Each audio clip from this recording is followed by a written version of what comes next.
Hi everyone, welcome back to Cody's Lab. So today I wanted to show off my new toy here. This is a metal rolling mill. This is for rolling pieces of metal out into thin sheets.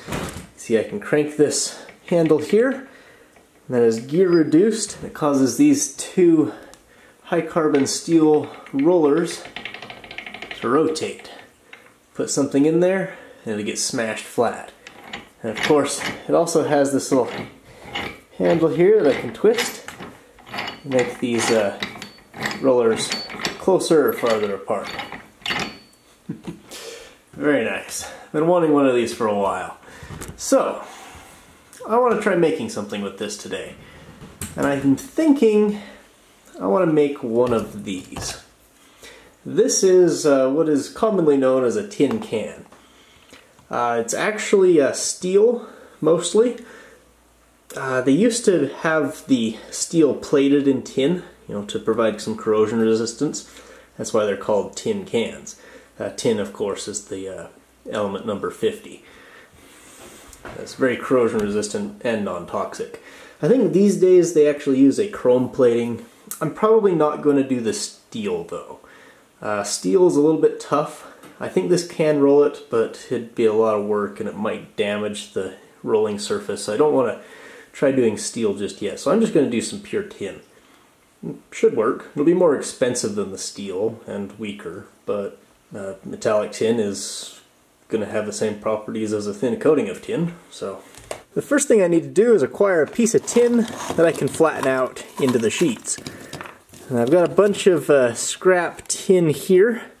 This originally came from a bunch of 99.9% pure tin nuggets that I bought a while ago and have used for many projects since then. This stuff shouldn't be contaminated and it should still be food grade. So let's melt this down into a nice flat bar. One thing I like about tin, it's infinitely recyclable. Skim off the dross here. And we got a nice shiny bar of metallic tin. I just let this cool, and we'll go smash it flat. Unfortunately, I can't put the tin directly into the roller mill. It's still just a little bit too thick. I suppose I could have poured it thinner, but it'll be pretty easy to beat down a little bit. I'm just going to whack it with a hammer until it's the correct thickness. Alright, hopefully this is thin enough to fit through here.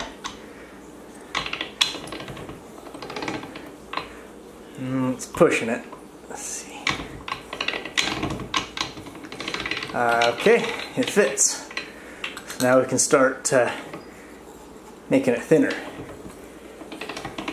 So let's run it through a few times until we got it all to a uniform thickness. Take out all the high spots.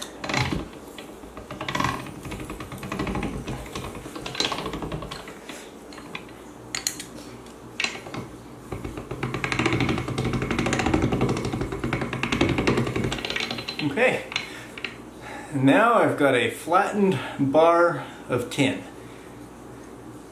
Now this won't be very useful. I need to run it through this way so I can make a nice wide sheet. In order to do that, I'm going to have to cut this in half. For this, I'll just use a pair of tin snips. There we go.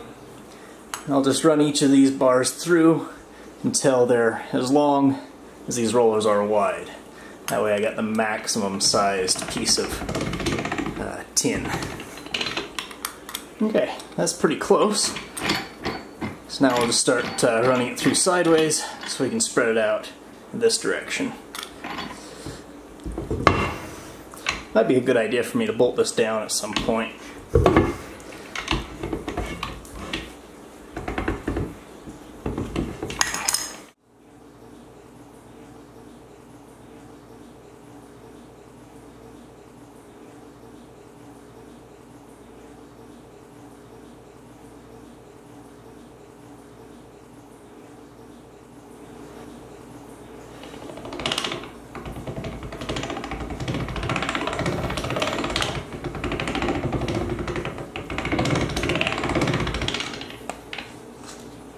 I have basically a couple of pieces of what amounts to thick tin foil. Now, this is actually tin foil, it's not that aluminum foil that everyone calls tin foil. So this piece is a little thicker, a little bit more square, rectangle, and I think I'll use this one for the side. So the first thing I need to do is straighten out the edges here. Make sure it's the right size. I'm just going to use this here piece of metal pipe as a way of sizing it. Looks like I made that the perfect size for this. Just rectangle that up a little. There we go. I'll just weld this together into a cylinder shape. So I've blocked this together with a couple of pieces of graphite just to hold the seam closed. I'm going to add a little bit of lead-free tinning flux to the joint. It should melt and flow in. And now, I'm just going to expertly hit this with a blowtorch until it's sealed together.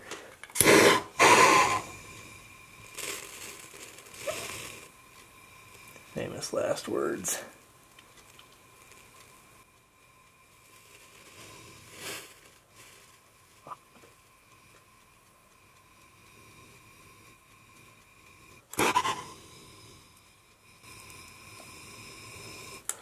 Okay, I think that didn't go too bad. These edges are not going to be part of the final product anyway. Now, using this piece as a guide, I'm going to mark out 2 circles to use for the top and the bottom. Just kind of put a little line in here. And I'm actually going to cut this out a little bit outside of that circle. Just kind of like this. Give myself around 1/4 inch around there. With both of these circles, I'm going to cut slits from the outside edge to that line that I drew. I'm going to put a bunch of them around just like this. You might be able to guess that I'm going to be using these so that I can get a nice fit onto the barrel of the can. Gonna add a little bit more flux to the inside edge. Just take my torch, see if I can do it. Okay.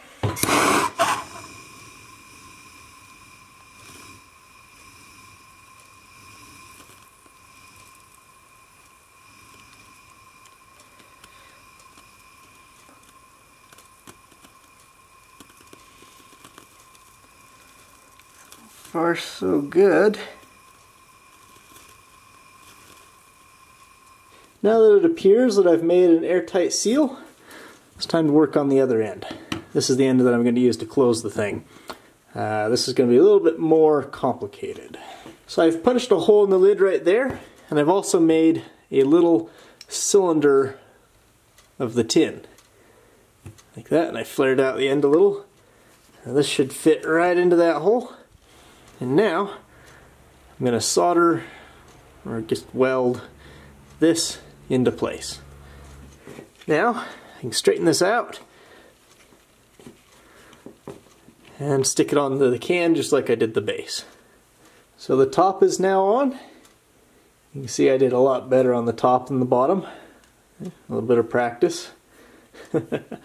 Okay, so now I guess I'll go clean this off and find something to put in here.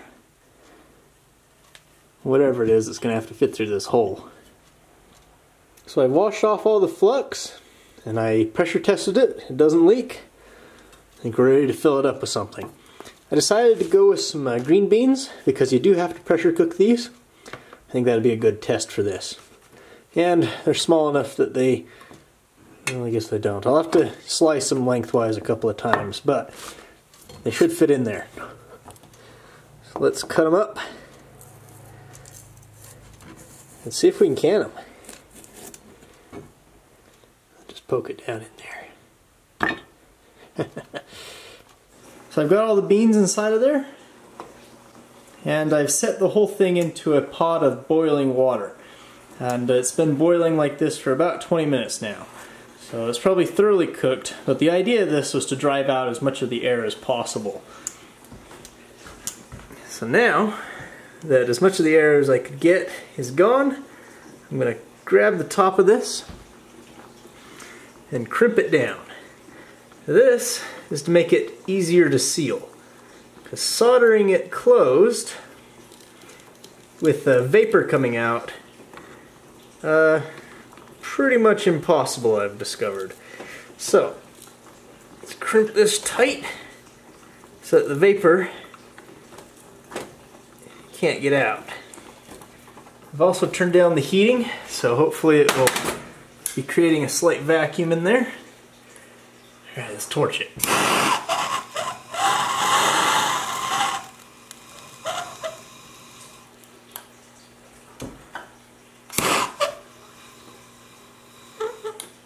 It's sealed.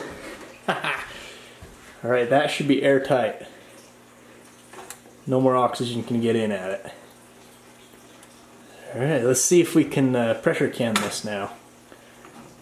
Be able to just pick it up like this. Yep. Now that this has cooled down a little bit, you can see that the top has sunk in, as well as the bottom, and the sides getting a little dented as well. It tells me it's got a vacuum. Alright, we're under pressure. Timer is set. Hopefully that can was not going to explode in there. Alright, we're under pressure. Timer set. Hopefully that can doesn't explode in there. Okay, burner is off. Now I'll just let this naturally cool. Alright, it should be thoroughly cooled down by now. Let's open this up. Let's see what we got. Looks like it's under vacuum again. It didn't pop. Excellent. That should be done then. So I have lightly scribed a green bean into the date into the surface of the can, so I can tell what it is later. I'm just going to stick it in the back of my pantry here, and it'll be interesting to see what that looks like in about a year. We'll open that up and see if it's still any good. In the meantime, I did have another one that I can open right now that didn't seal properly. Let's see what it takes to open one of these cans. I'm thinking I'll use a pair of hoof nippers here to kind of cut into the side. Alright, looks like it works, but it kind of crushes the can.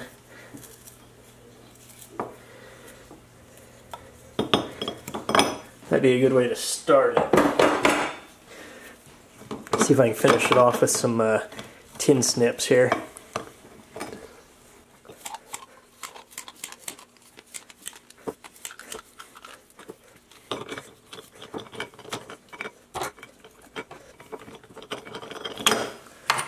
Okay, there it is, opened up. I can dump out the food. There you go. This was an earlier experiment, so you can see I actually got some solder down in with it. But I fixed that problem. Now I got a little tin cup.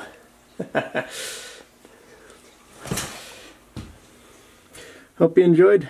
I'll see you next time.